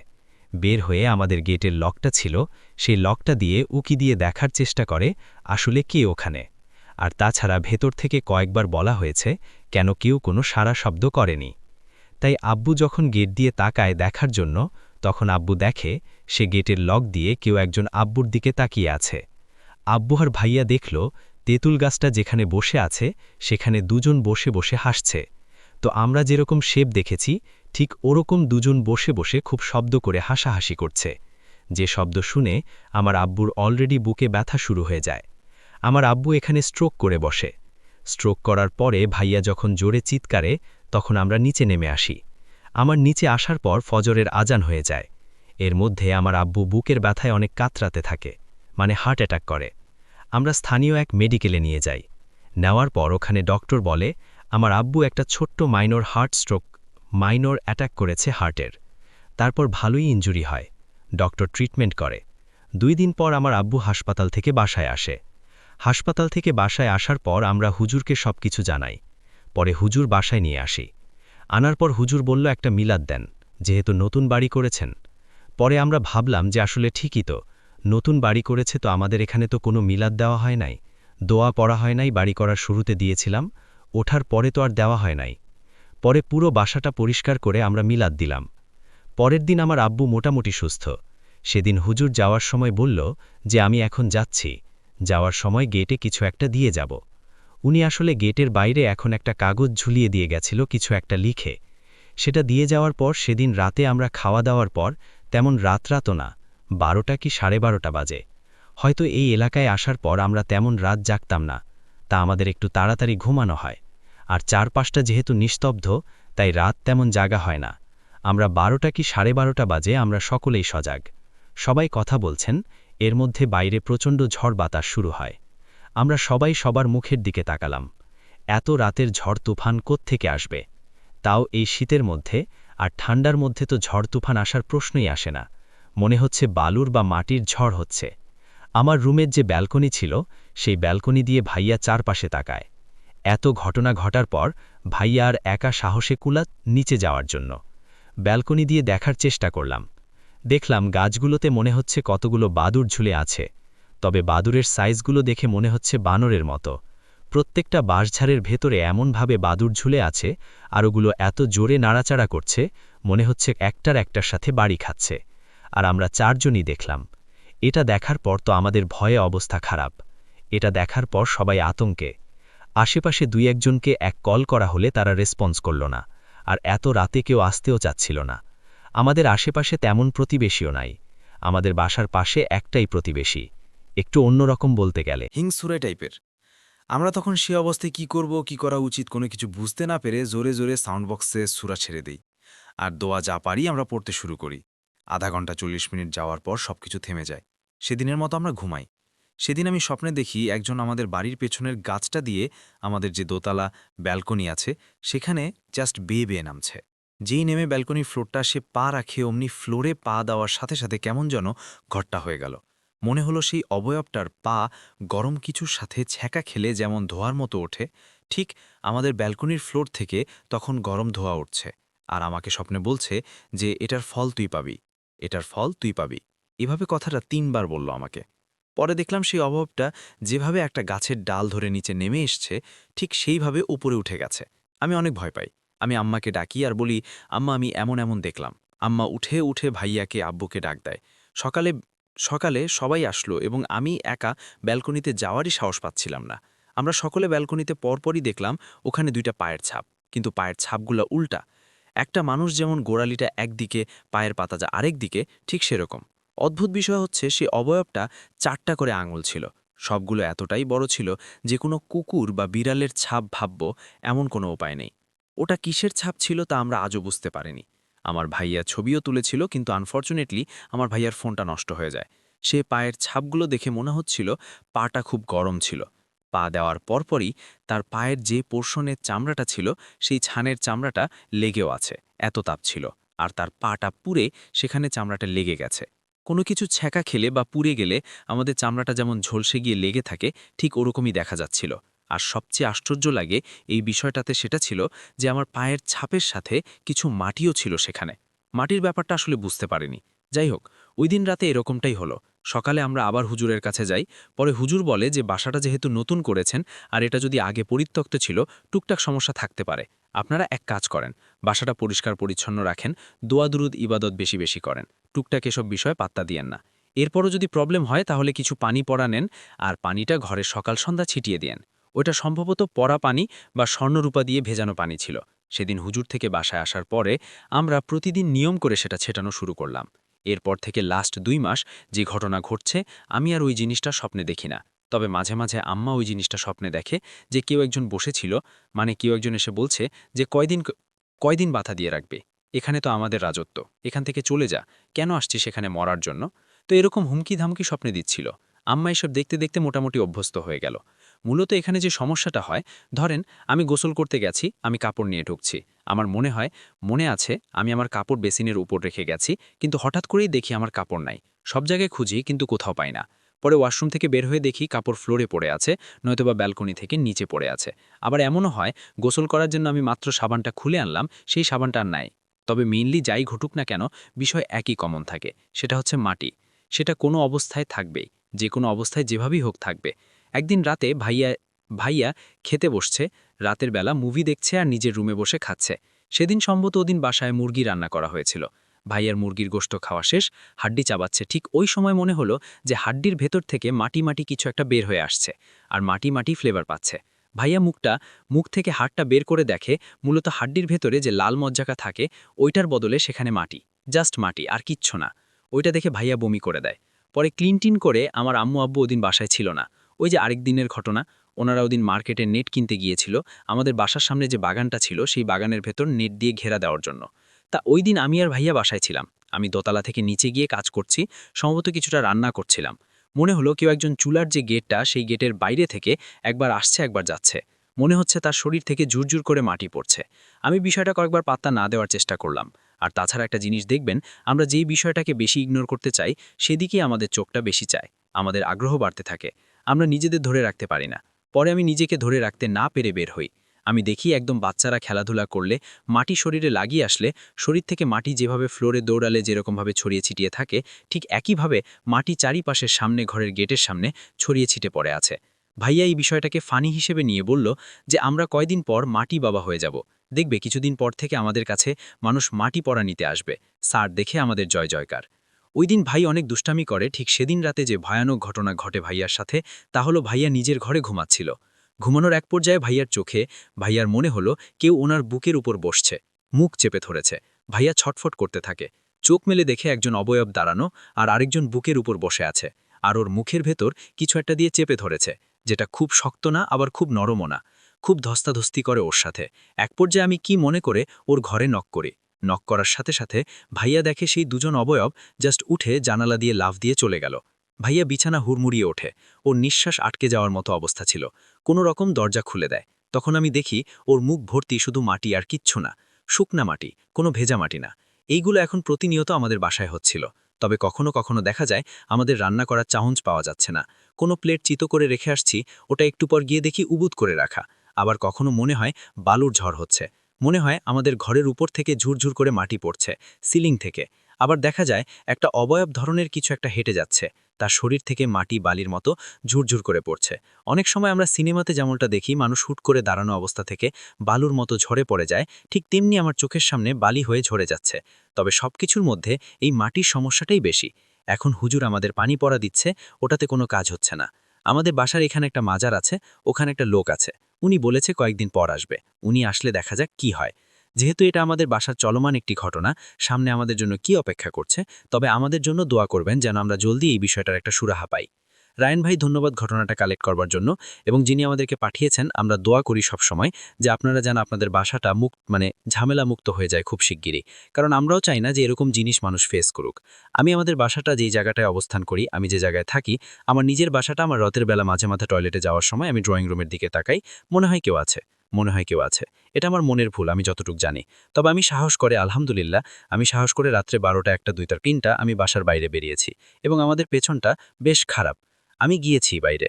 মাঝে মধ্যে দেখা যায় যে বাংলাদেশে ফোনে কথা বলতে হচ্ছে রাত 3টা, আমারে বাংলাদেশ সকাল 9টা কথা হয়েছে, এরকম বহুদিন গেছে। যাই হোক, যদি আমার বন্ধ থাকে তাহলেই সেটা হয়, না হলে হওয়ার সম্ভাবনা নেই। তো চলে যাব পরবর্তী ঘটনায়। আমরা এখন আমাদের একটা চমৎকার ঘটনায় যাব। আমাদের নতুন একজন অতিথি এসছেন তার কাছে, তারপরে তো বাবু ভাই আছেন। সুতরাং আমি এটাই বলছি যে আপনাদের অপেক্ষা করতে হবে। আজকের এই ঘটনাটি চমৎকার একটি ঘটনা। আমরা চলে যাচ্ছি সেই ঘটনায়। যিনি ঘটনা বলবেন তিনি তার নাম, পরিচয়, কোথা থেকে এসেছেন। সোয়া, আমরা সরস্বতী, আপনি কি কখনো ভৌতিক ঘটনার সম্মুখীন হয়েছেন? যদি না হয়ে থাকেন তাহলে আজকের এই ঘটনা শুনলে বুঝতে পারবেন মানুষের জীবনে কতটা ভয়ঙ্কর ভৌতিক ঘটনা ঘটতে পারে। আসসালামু আলাইকুম লিসেনার্স, আমি সামির আনসারি। আজকে হাজির হয়েছি চট্টগ্রাম থেকে রেজা ভাইয়ের পাঠানো একটি ঘটনা নিয়ে। আজকের এই ঘটনা তিনি সংগ্রহ করেছেন ওনার এক কাজিনের কাছ থেকে। এটি মূলত কাজিনের বন্ধুর সাথে ঘটে যাওয়া একটা ঘটনা, আর সেদিন বন্ধুর নাম ছিল রবি। দেরি না করে যাচ্ছি আজকের ঘটনায়। ঘটনার সময়কাল 2012 সাল। রবি ভাই বিয়ে করেছেন সবেমাত্র 1 বছরের কাছাকাছি। প্রায় 3.5 বছরের সম্পর্কের পর রুমা ভাবির সাথে ওনার বিয়ে হয়। রবি ভাইয়ের বাবা মা তাদের গ্রামের বাড়ি নোয়াখলাতেই থাকতেন, তবে সরকারি চাকরির সুবাদে তিনি থাকতেন চট্টগ্রামের এলাকার কোনো একটা জায়গায়। তিনি সেই এলাকার উচ্চ পদস্থ একজন সরকারি কর্মকর্তা ছিলেন। ছয়মাত্র ওনার পোস্টিং হয় চট্টগ্রামের সেই এলাকাতে। খুব সুন্দর একটা দোতলা সরকারি বাংলো পান তিনি। বাসাটা ছিল এমন যে মেইন গেটে ঢুকবার পর চারপাশে। দর্শক, আপনাদের ভূত এফএম দেখার পর আপনাদের কেমন লাগলো সেটা অবশ্যই আমাদের কল বক্সে জানিয়ে দিন। এবং এই চ্যানেলে প্রতিনিয়ত আপনাদেরকে ভয়ানক ভয়ানক ভূত এফএমগুলো নিয়ে হাজির হয়। এরকম বাছাই পর্ব, সবচেয়ে ভয়ানক ঘটনা, ইমেল ঘটনা, শুধুমাত্র ইমেল যেগুলো আছে আমরা নিজে শুনে বাছাই করে তারপর আপনাদের জন্য হাজির হই। এরকম বাছাই পর্ব ভয়ানক ইমেল এপিসোডগুলো শোনার জন্য আমাদের এই চ্যানেলটিকে সাবস্ক্রাইব করতে হবে। এই চ্যানেলের নোটিফিকেশনটি অন করে দিন, কেননা প্রতিদিন রাত ঠিক 10টার সময় আমাদের এই চ্যানেল প্রত্যেক দিনের এপিসোড নিয়ে হাজির হয়। আর এই এপিসোডগুলো দেখার জন্য সর্বপ্রথম আপনি পাওয়ার জন্য নোটিফিকেশনটি অন করতে হবে। এবং আজকের কোন ঘটনাটা সবচেয়ে বেশি ভালো লেগেছে এবং কার ঘটনা আপনারা চান সেটা আমাদের কমেন্ট বক্সে জানিয়ে দিন। আজকের ভিডিও এই পর্যন্তই। ভালো থাকবেন, সুস্থ থাকবেন।